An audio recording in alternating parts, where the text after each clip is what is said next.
Bonjour tout le monde, aujourd'hui je voudrais consacrer cette vidéo à la question comment arrêter un jour sans fin.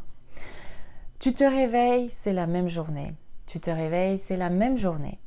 Tu te réveilles, c'est la même journée. Les mêmes émotions, les mêmes gestes, les mêmes actions, celles que tu as eues hier et celles que tu vas avoir demain.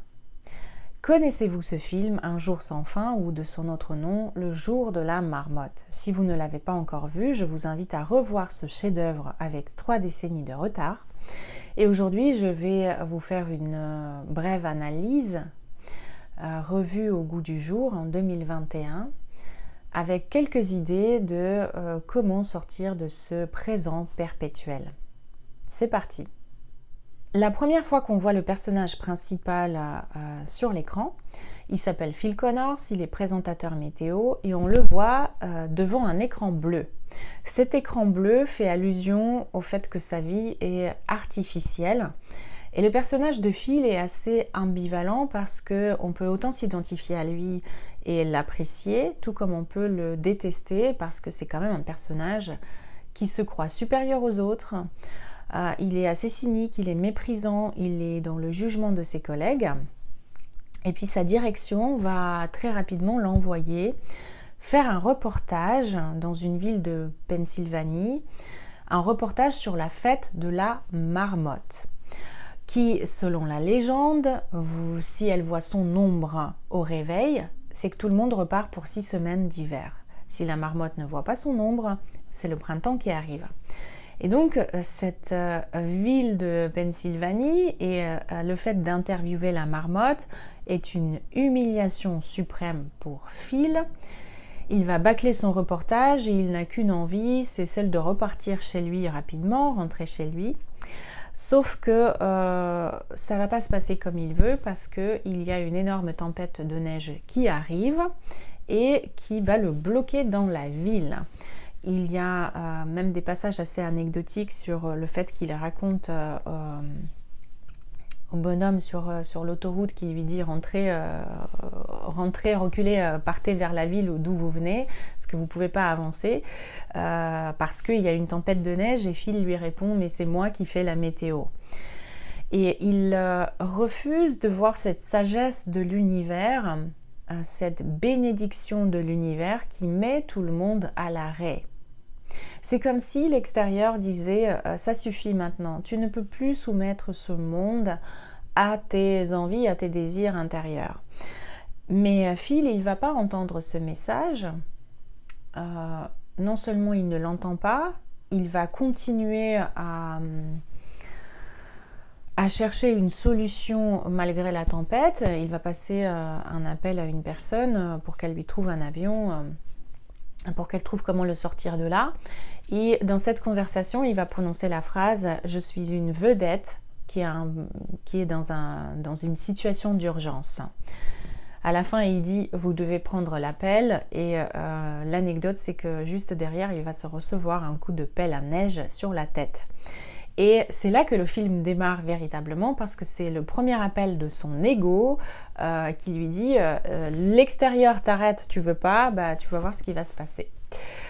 Donc Phil, il se retrouve coincé dans cette ville et à son réveil, on voit cette image du radio-réveil qui sonne à 6h du matin, une image qu'on va revoir plusieurs fois dans le film et qui s'adresse peut-être plus à vous et moi que à Phil Connors, puisque Phil, il ne va pas vieillir dans ce film.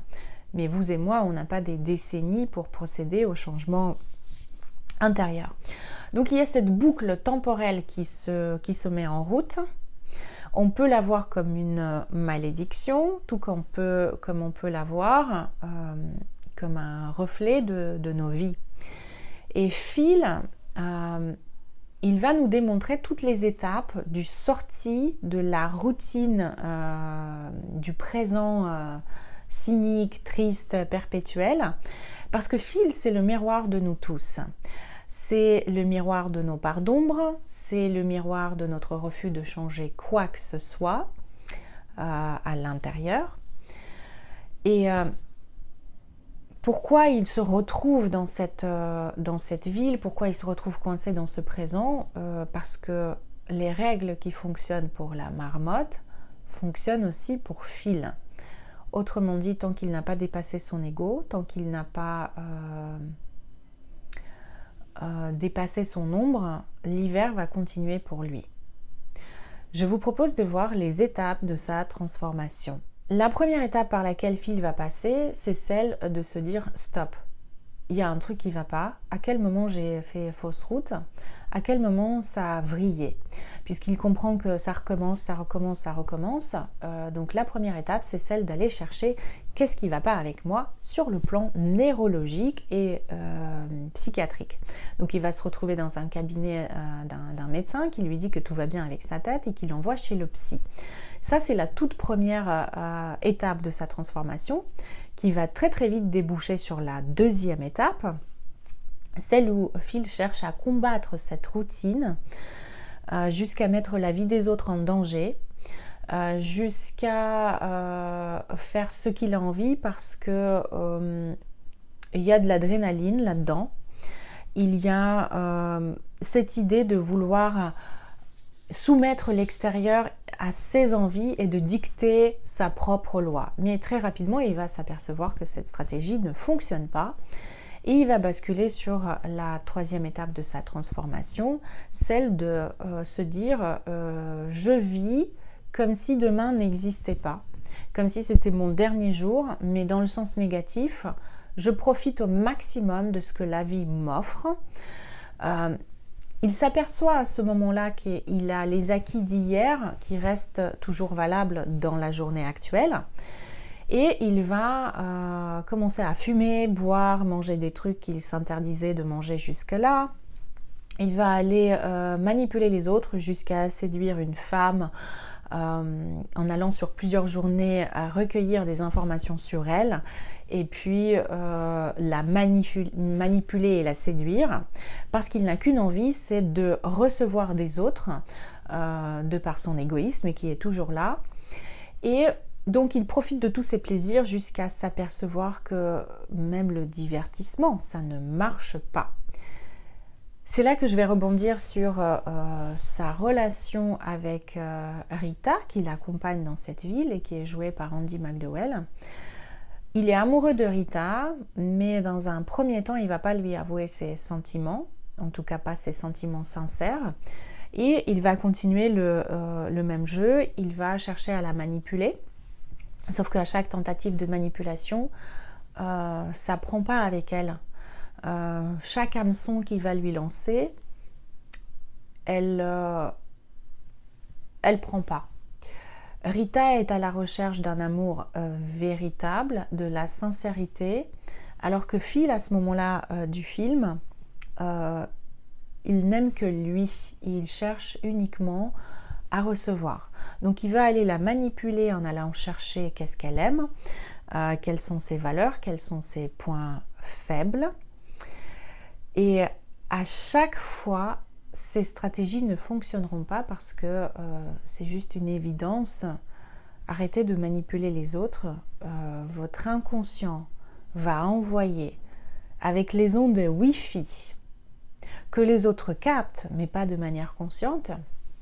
Votre inconscient va envoyer toutes les croyances limitantes et tous les fakes que vous vibrez pour de vrai dans l'invisible.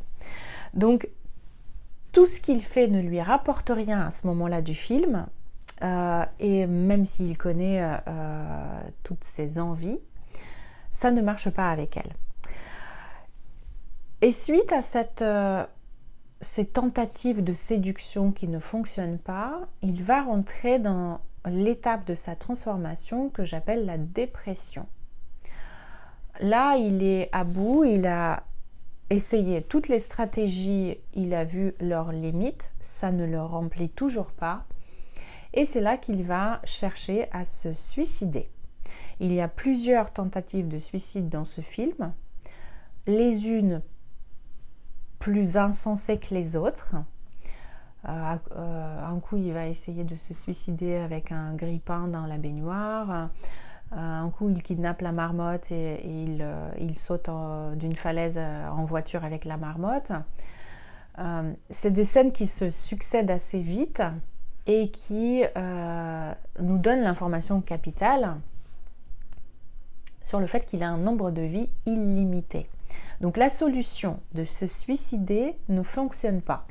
Mais dans cette étape où ça parle de la mort, il y a cette métaphore incroyable que le film nous donne, c'est la mort de son identité, de son ancienne identité. C'est sa mort initiatique, symbolique. Son corps physique ne meurt pas. Mais à partir de cette étape, de toutes ces tentatives de suicide, il commence à amorcer sa véritable transformation. C'est la mort qui précède la renaissance. C'est une des dernières étapes de sa transformation, puisque un jour il va se réveiller, toujours le même radio-réveil qui sonne, toujours la même chanson à la radio, mais cette fois-ci, il ne va plus casser les objets de sa chambre, il ne va plus s'énerver. Il switch vers un autre comportement où il décide de donner aux autres, de mieux connaître les personnages de cette ville, de faire son plus beau reportage sur la marmotte, d'aider les autres avec un sourire, de prendre soin d'eux. Et là, on voit qu'il prend plaisir à revivre cette journée, tout en sachant que les acquis de la veille restent. Et il est véritablement dans le don et non plus dans le prendre des autres.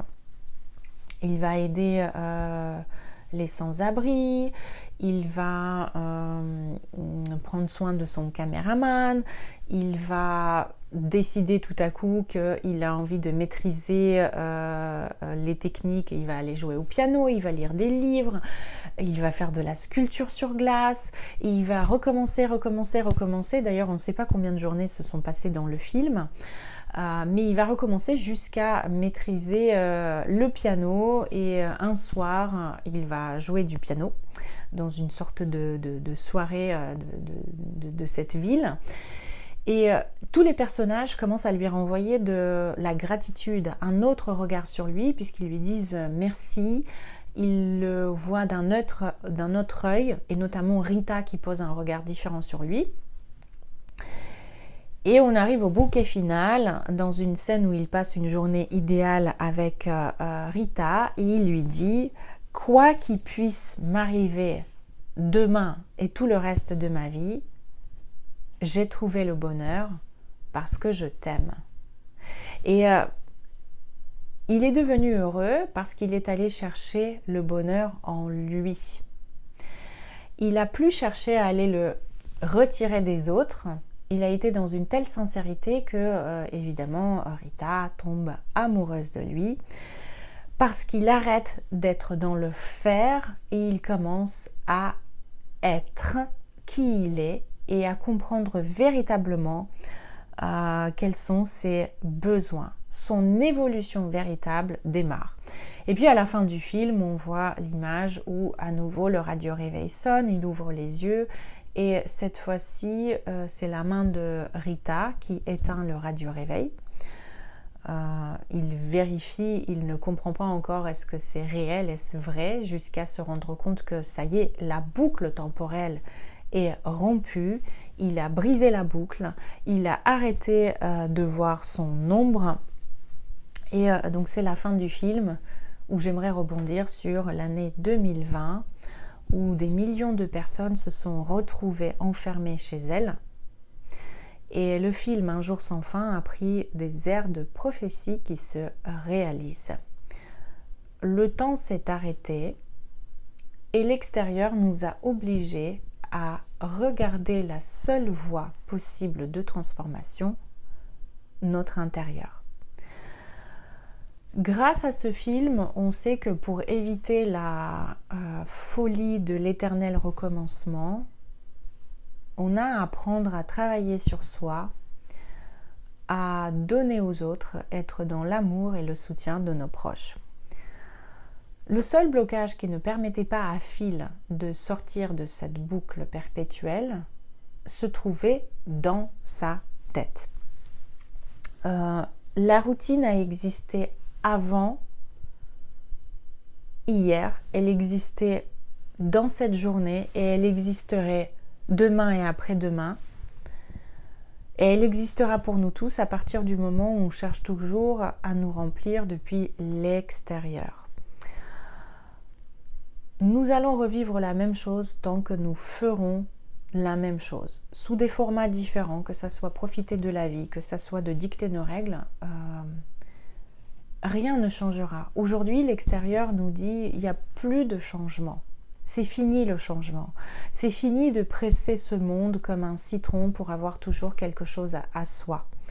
Et si le but de votre vie est juste de vivre, comme il a vécu la majeure partie du film, sans aucun but spécifique, eh bien, votre vie ressemblera au scénario de ce film.